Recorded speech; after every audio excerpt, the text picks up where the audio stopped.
कवि जी लिखे हैं समाजवादी गीत में, कहना है क्या? अरे लगल असिया धर्मेंद्र पूरी है।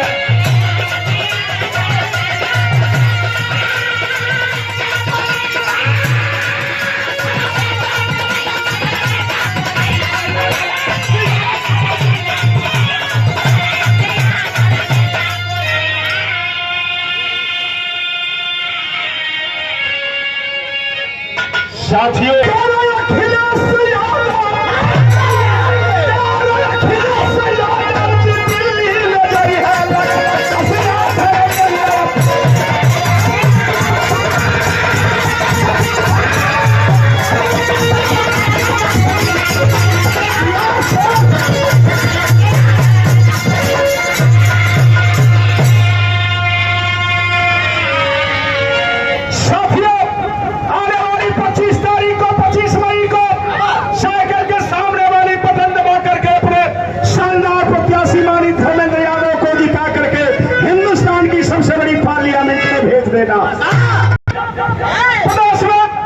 समाजवादी पार्टी की सरकार रही,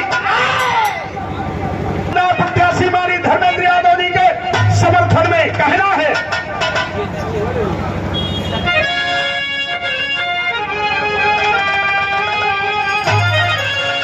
अरे पेंशन समाज, अरे पेंशन समाजवादी सबको दिला है।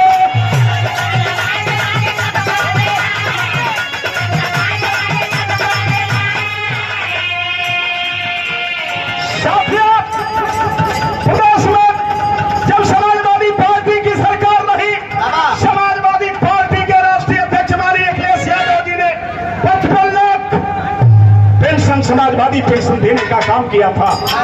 इसलिए मैं आप सबसे अपील करने आया हूं कि आने वाली 25 तारीख को सारा काम छोड़ करके अपने प्रत्याशी को जिता देना। कहना है अरे पेंशन समाजवादी सबको दिलाए, बच्चों में लापता वितरण कराए।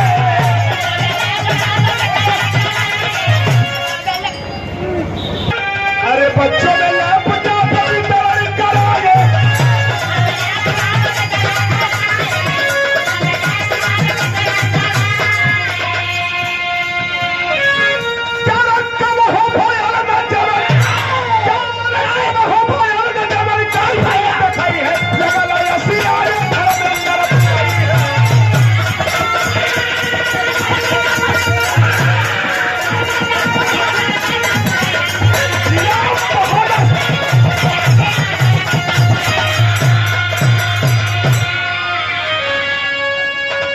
बना दीजिए इंडिया गठबंधन की सरकार, अधूरे सारे कार्य पूरा हो जाएंगे मित्रों।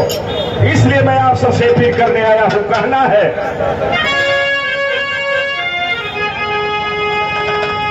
बाबा जी लाल, अरे कन्या में कन्या धन से